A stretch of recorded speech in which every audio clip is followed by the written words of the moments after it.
Hello everyone and welcome to my Tuesday forecast, and let's get right into looking at the euro and the US dollar. So what we had this ascending structure, then we had an impulse to the downside. We didn't get an opportunity to enter right here since it was Friday, and then we just ranged around between the low and the high. So currently we just broke out of the low and retraced. We know that can happen because of course there are liquidity areas below and above a range. So right here would be a liquidity area, and above would be also a liquidity area, and we just broke into the lower liquidity area and retraced.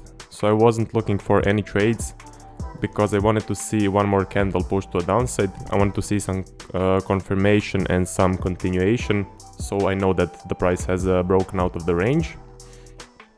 And currently I'm just expecting more range bound price action, so I can forecast more of this sort of price action because I'm seeing this right here. And what I would like to see is a nice large impulse. So what I would like to see in order to get in on a trade is an impulse to the upside, and then maybe look for a flag, or a nice impulse and then look for a break and retest. So retest of the most recent high, or a push, pull back another push, break and retest, signaling a trend to the upside. And we know that so because we just broke into the liquidity area and retraced, this can easily just go to the upside since the stop hunt has occurred and the stops have been taken out. And now I would also look for an impulse to the downside if we get one, and then look for a flag, or maybe look for impulse pullback, another impulse break and retest trade. Also what can happen, we can get more of a descending structure, then I would look for an impulse to the upside and the flag, or we can get more of an ascending structure from this point, look for an impulse to downside and the flag. But what I need to keep in mind is we can't just get an ascending into a descending. This is a bad sign, so I would stay out of this sort of price action. But yeah, currently the euro is just ranging, and I'm waiting to see momentum either to the upside or to the downside. So now let's take a look at the euro and the Japanese yen. Right here, this one is also ranging. So we had this ascending into a descending, had some momentum right here, but ended with a large wick and a aggressive retrace. So here was the wick and a 2-candle aggressive retrace, so no trade. Actually, this signaled to me more ranging price action. So what I can forecast is more of this sort of price action where we just range around. And what I would like to see an ascending structure, then impulse to downside, look for a trade, because there are liquidity areas above and below. So definitely something to keep in mind. If we ascend or if we descend into the, let's say, lower liquidity area, taking out stops, push to the upside, look for a long trade. Also, I would like to see an impulse trade from this point, look for a flag, or I would like to see an impulse, pull back another impulse, break and retest to the long side, or same thing to the downside, nice impulse, then a flag short, or an impulse, pull back another impulse, break and retest trade. Definitely something to keep in mind and keep an eye on. But yeah, currently this is looking very range bound. I'm seeing an ascending into a descending into another ascending structure, so expecting more ranging price action. So now let's move on to looking at the Aussie and US dollar. Was actually in 2 trades right here. Let me take it back. So maybe one more candle. At this point I was seeing this trend start to form. So we had this ascending structure, but then we started to form a trend. So we had 1 candle pullback, then we had 3 candle push, and at this point I was seeing this starting to trend. And I know that the Aussie and the US dollar likes to trend correctively, so I was very happy to place a pending long order at the most recent high, which would be right here, so 2 pips above. That's how I do it. And I then got tagged in. So then got tagged into the trade. It went further up. And at this point I had some open profit on the prior trade, so I wanted to scale in and get in another long trade in order to get in on this trend if it continues to the upside to grab even more profits. And I was risk-free on the first trade because I have moved my stops under the most recent low, which would be right here.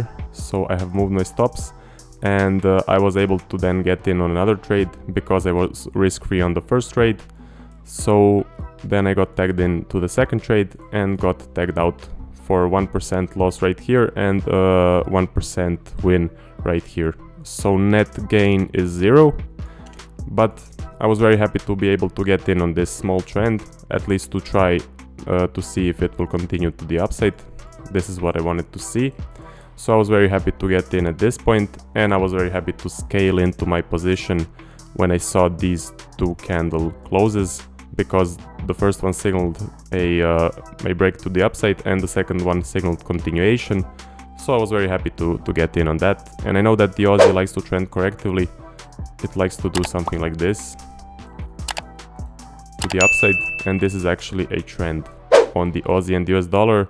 But for the Euro pairs, this would not be classified as a trend. This would be just an ascending structure. As you can see here, just trending correctively. So then we had a reversal to the downside, and at this point I was looking to see if we get maybe a combo to reverse to the downside, because it's a common pattern. We get an ascending, then we reverse, and then get a flag opportunity or a break and retest opportunity to get in on a short trade. So I was seeing this large wick, and I didn't want to just get in on a straight retrace. I wanted to wait for either a small range to form, or I would take a combo. So I would take a small pullback right here if it occurs, and then I would place a short order. But what actually happened, we got a straight reversal to the upside. So this was no trade for me, because I was looking for a little bit of a pause and a little bit of a weakness because of this large wick right here. So yeah, currently I would expect a range, because we broke the high, retraced, broke the low, retraced, left a large wick. So I would expect something like this for this pair. And what I would like to see, as on all of the pairs, a nice descending structure, impulse to the upside and a long trade. Or I would like to see a nice ascending structure and then an impulse to the downside, look for a flag or break and retest. And that would also be good, because if we get more of an ascending structure, then we have this smaller ascending inside this bigger ascending structure, so even higher probability that it will reverse to the downside. Also, I'm looking for an impulse to the upside, then a flag, or an impulse, pull back, another impulse, break and retest. Same thing to the downside, looking for an impulse, then a flag, or an impulse, pull back, another impulse, break and retest trade. Definitely would be happy to enter either one of those possibilities, but I need to see some momentum, and I need to see some conviction from the market, because as I said, this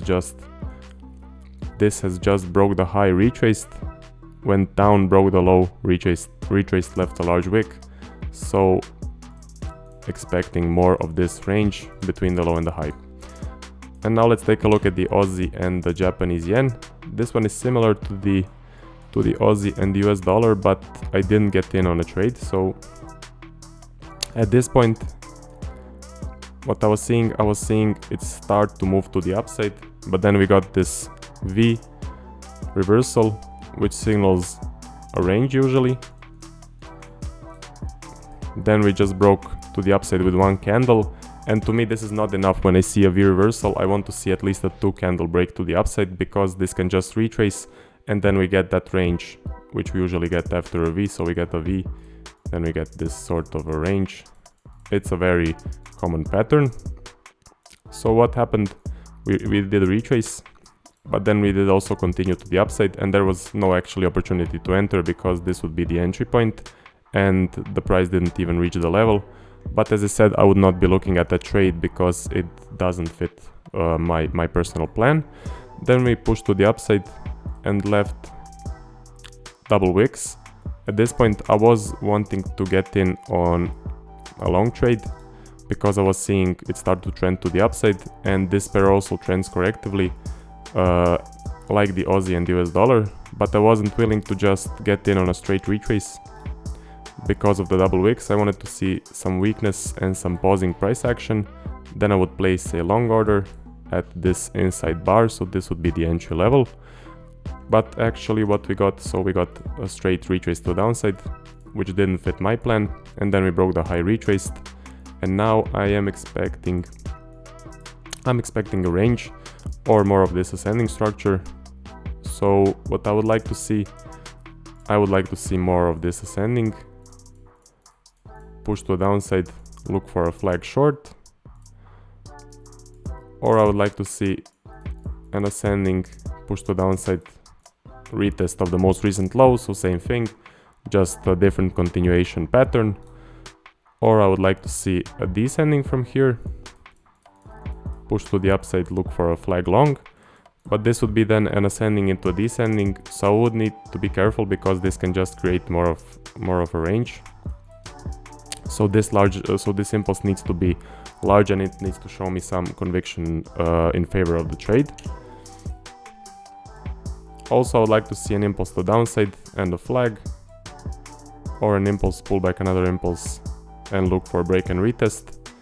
If we do start to range right here, then as I talk about always, there are liquidity areas below, so this applies to every single pair below and above, and I need to see what happens when we break the high. Do we just retrace or do we get the continuation? Same thing to the downside. I don't want for the price to just reverse when reaching the liquidity area. I want it to actually continue to the downside. So yeah, that is it for the forecast. Currently the market seems to be pausing for maybe a couple of hours. There were some trades on the Aussie and US dollar, but I'm waiting for all four pairs to show me some conviction either to the upside or to the downside. So that's it for the forecast, and I will see you in the next one.